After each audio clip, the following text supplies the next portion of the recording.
Kuhlukene imibono ey'nkundleni zokuxhumana ngesimemezelo esenziwe yi-IEC lapho bethi khona uMnumzane uJacob Zuma angeke abe yingxenye yePhalamende ngenxa yokuthi uyoboshwa inyanga eziwu-12. Owakho umbono uthini-ke ngalolu daba?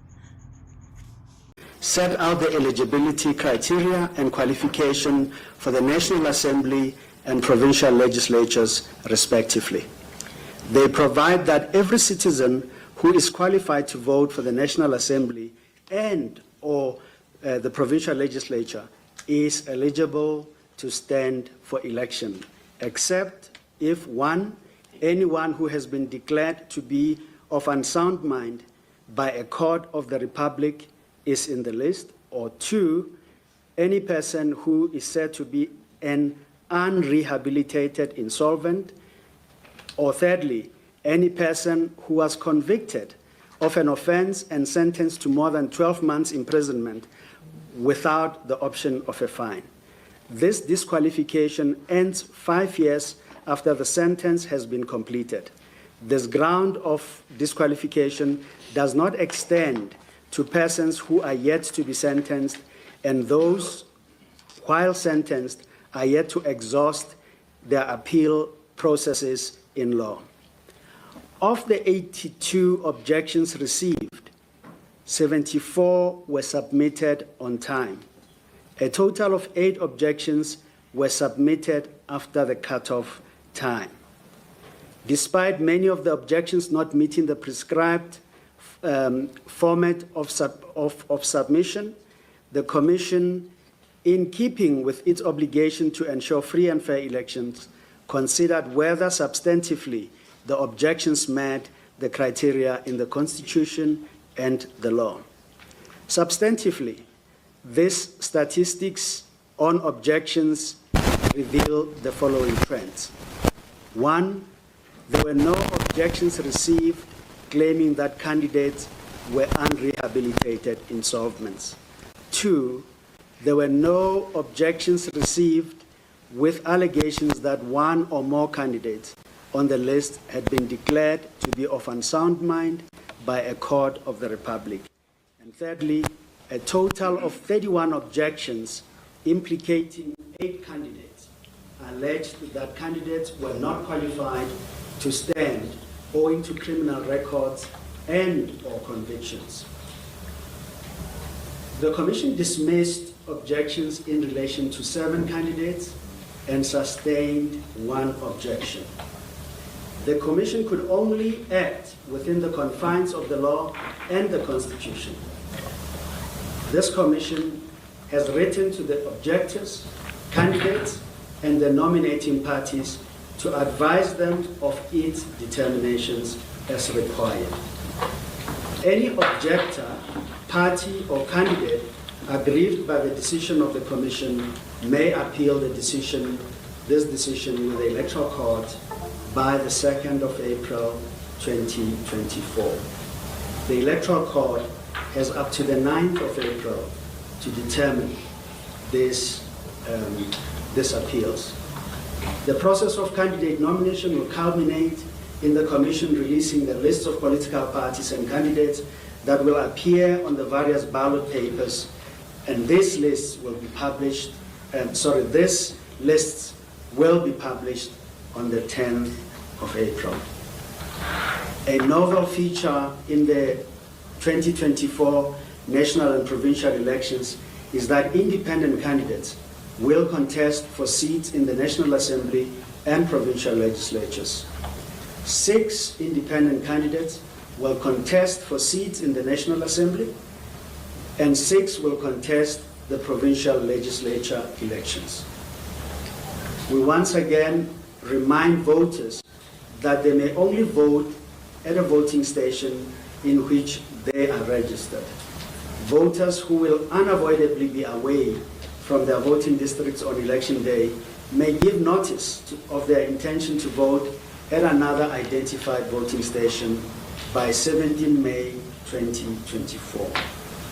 The Electoral Code of Conduct has been in effect since February 23, when proclamation of the elections was concluded.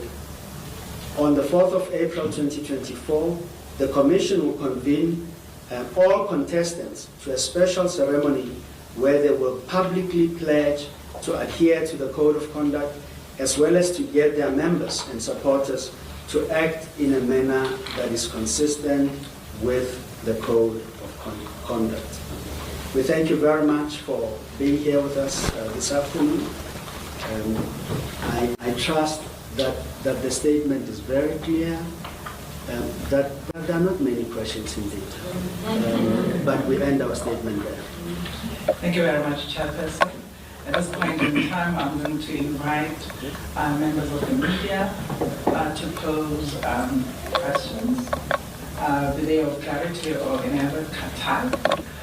Please introduce yourself and tell us the house that you are from.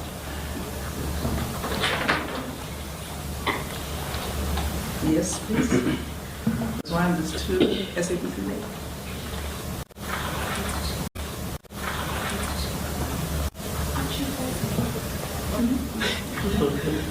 Good afternoon. Thank you so much. Slinda Lomasigane from ENCA. I'd like to ask whether or not candidates who appeared on more than one list have decided where they're going to fall. And the protest outside, an issue with the Rise South Africa that says that they appeared on the list to be able to contest elections and now they don't appear and they haven't heard back from the IEC. Just your comments there. Thank you. SABC. Thank you so much. It's Natasha Perry from SABC News. Ndate Mosotho, you mentioned here that a total of 31 objections implicating 8 candidates alleged that candidates were not qualified owing to criminal records or convictions.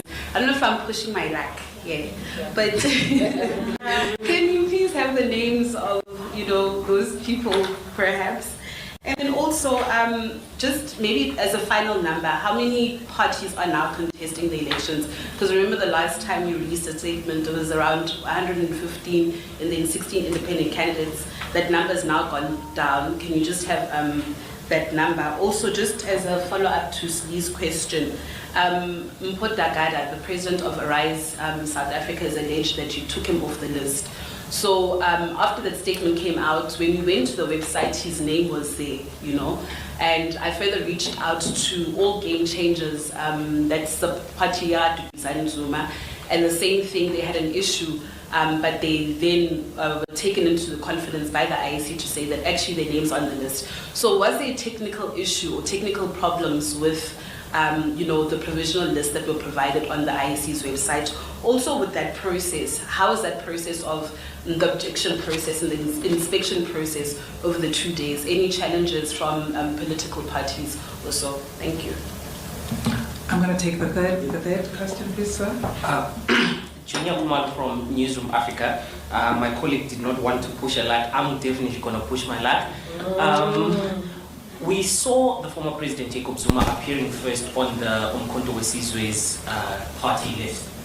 We just wanted to get clarity on whether he is one of these 8 people that were objected against from standing based on prior criminal records or criminal conviction. Also, we just wanted to get clarity on that section 47 of the Constitution. Does it prevent him from being on the ballot, or does it only prevent him from standing for public office? Because it seems to be that way the question that MK is arguing, that part of the Constitution should not prevent him from being on the ballot, but it should prevent him only from standing for public office. And also there's this question that he has already had 2 terms. They are also arguing that this only kicks in once, let's say, he is nominated. But also on the Code of Conduct, you indicated that the Code of Conduct kicked in as soon as the President proclaimed the elections. But we've heard political parties such as Umkhonto weSizwe saying that the elections won't go ahead if they are not on the ballot.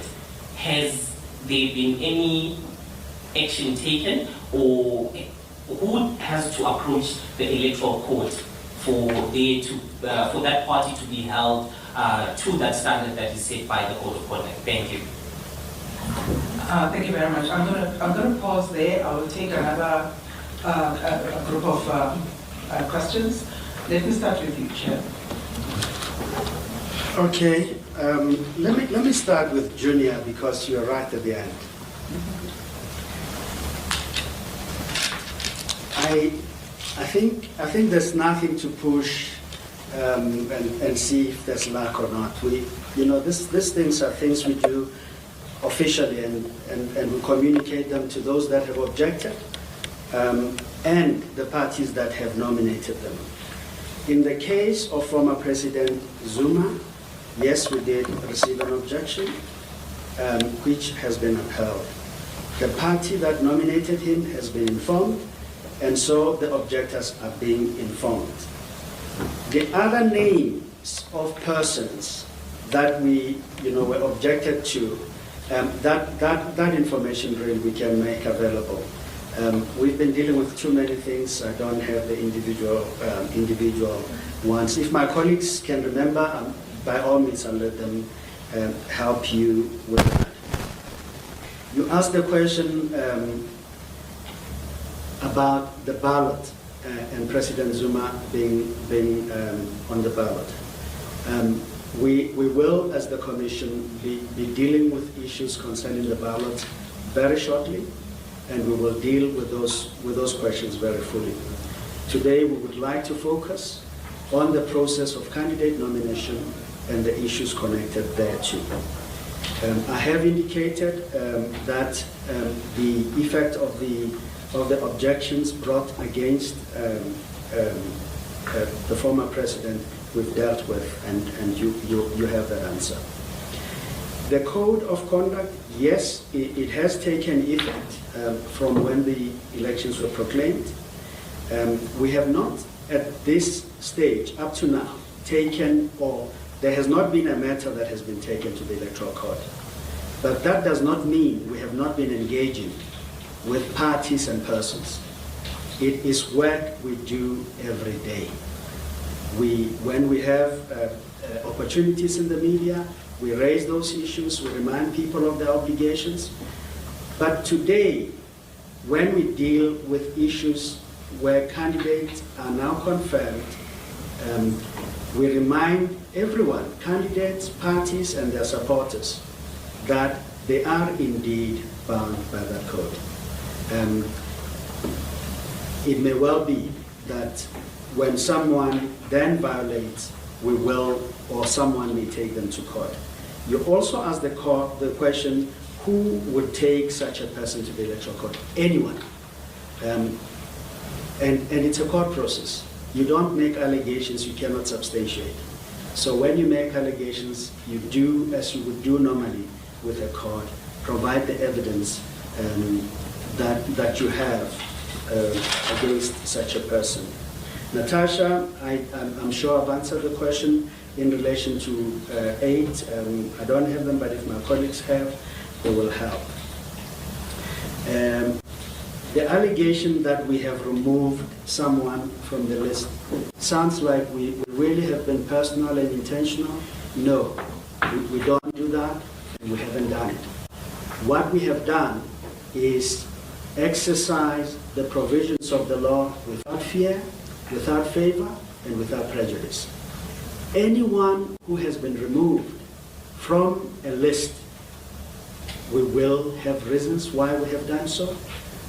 We will have relied on a provision of the Act or the Constitution, and we accept that we have a fundamental responsibility in exercising that role very carefully, which we believe we have done. Technical problems with provisional lists, yes, we have been informed that on the first day of the list being published in the morning, there were lists published that did not take into account a provision of Schedule 1, capital A, item 3. That provision relates to